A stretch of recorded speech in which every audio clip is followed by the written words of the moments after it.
ये आकाशवाणी गोरखपुर है। अब आप सोने निगम से क्षेत्रीय समाचार सुनिए। प्रधानमंत्री नरेंद्र मोदी ने आज कहा कि हाल के कृषि सुधारों ने किसानों के लिए संभावनाओं के नए द्वार खोले हैं। आज आकाशवाणी पर मन की बात कार्यक्रम में देश को संबोधित करते हुए उन्होंने कहा कि किसान लंबे समय से इनकी मांग कर रहे थे। प्रधानमंत्री ने कहा कि संसद ने बहुत विचार विमर्श के बाद कृषि सुधारों को कानूनी रूप दिया है। दिनों हुए कृषि सुधारों ने किसानों के लिए नई संभावनाओं के द्वार भी खोले हैं। बरसों से किसानों की जो मांग थी, जिन मांगों को पूरा करने के लिए किसी न किसी समय में हर राजनीतिक दल ने उनसे वायदा किया था, वो मांगे पूरी हुई हैं। काफी विचार विमर्श के बाद भारत की संसद ने कृषि सुधारों को कानूनी स्वरूप दिया। प्रधानमंत्री ने युवाओं से अनुरोध किया कि वे अपने आसपास के गांवों का दौरा करके किसानों को खेती में नवाचारों और हाल के कृषि सुधारों के बारे में जागरूक करें। श्री मोदी ने कहा कि संकट के समय संस्कृति बहुत काम आती है। क्राइसिस में कल्चर बड़े काम आता है। इससे निपटने में अहम भूमिका निभाता है। टेक्नोलॉजी के माध्यम से भी कल्चर एक इमोशनल रिचार्ज की तरह काम करता है। घर बैठे दिल्ली के नेशनल म्यूजियम गैलरीज का टूर कर पाएंगे।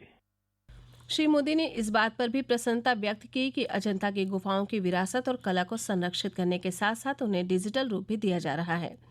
इस डिजिटल रूप में महत्वपूर्ण दस्तावेज और उद्धरण भी होंगे। प्रधानमंत्री ने कहा कि कुछ दिनों पहले विश्व धरोहर सप्ताह मनाया गया था। श्री मोदी ने कहा कि कोरोना संक्रमण के बावजूद लोगों ने एक अभिनव तरीके से इस धरोहर सप्ताह समारोह में भाग लिया। श्री मोदी ने कहा कि जाने माने पक्षी विज्ञानी सालिम अली के 125वें जयंती समारोह 12 नवंबर से शुरू हो चुके हैं। उन्होंने पक्षी निहारन के क्षेत्र में उल्लेखनीय काम किया था।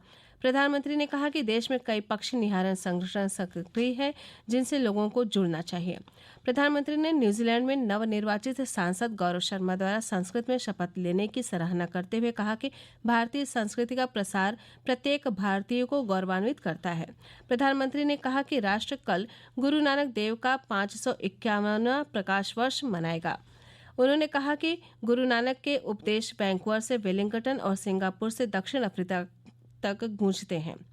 उन्होंने कहा कि पिछले साल नवंबर में करतारपुर साहिब गलियारे का उद्घाटन एक ऐतिहासिक घटना थी। उन्होंने कहा कि विदेशों में रहने वाले सिखों द्वारा दरबार साहिब की सेवा में योगदान देना अब आसान हो गया है। 5 दिसंबर को श्री अरबिंदो की पुण्यतिथि मनाई जाएगी।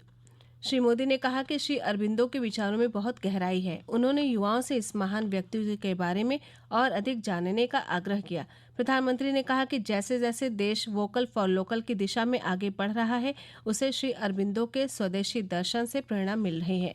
श्री मोदी ने कहा कि देश ने अब लॉकडाउन चरण से बाहर निकलने के बाद कोविड-19 के टीके पर चर्चा शुरू कर दी है। हालांकि उन्होंने आगाह किया कि कोरोना के बारे में कोई भी लापरवाही बहुत घातक होगी। श्री मोदी ने सभी को कोरोना के खिलाफ अपनी लड़ाई को मजबूत करने के लिए कहा। प्रधानमंत्री नरेंद्र मोदी की कल वाराणसी यात्रा को देखते हुए तैयारियां जोरों पर हैं। प्रधानमंत्री अपने संसदीय क्षेत्र वाराणसी में देव दीपावली कार्यक्रम में हिस्सा लेंगे और एक जनसभा को संबोधित करेंगे। देव दीपावली में कार्तिक पूर्णिमा के अवसर पर पवित्र नदियों के किनारे बड़ी संख्या में दीप जलाए जाते हैं। मुख्यमंत्री योगी आदित्यनाथ ने आज लखनऊ से पूरे प्रदेश में पंचायती राज विभाग एवं प्रधानमंत्री ग्राम सड़क योजना के तहत हाट मिक्स से बनने वाली संपर्क मार्गों एवं सड़कों का वर्चुअल शिलान्यास किया। शिलान्यास के बाद उन्होंने 5 जनपदों के जिला पंचायत अध्यक्षों से बातचीत भी की। मुख्यमंत्री ने पंचायतों को आत्मनिर्भर बनने का संदेश देते हुए कहा कि जिला पंचायतें 2 महीने के बचे कार्यकाल में कुछ ऐसा करके दिखाएं जिससे उन्हें लोग दोबारा पसंद करें। देश में कोविड से स्वस्थ होने की दर 93.68% है। पिछले 24 घंटों में 42,298 रोगी संक्रमण से मुक्त हुए। इसके साथ स्वस्थ लोगों की संख्या 88,02,267 हो गई है। पिछले 24 घंटे में 41,810 लोग संक्रमित हुए। इसके साथ ही संक्रमित लोगों की संख्या 93,92,920 हो गई है। स्वास्थ्य मंत्रालय के अधिकारी ने बताया कि पिछले 24 घंटों के दौरान 496 लोगों की मृत्यु के बाद मृतकों की कुल संख्या 1,36,696 हो गई है। इस समय 4,53,956 मरीजों का इलाज चल रहा है।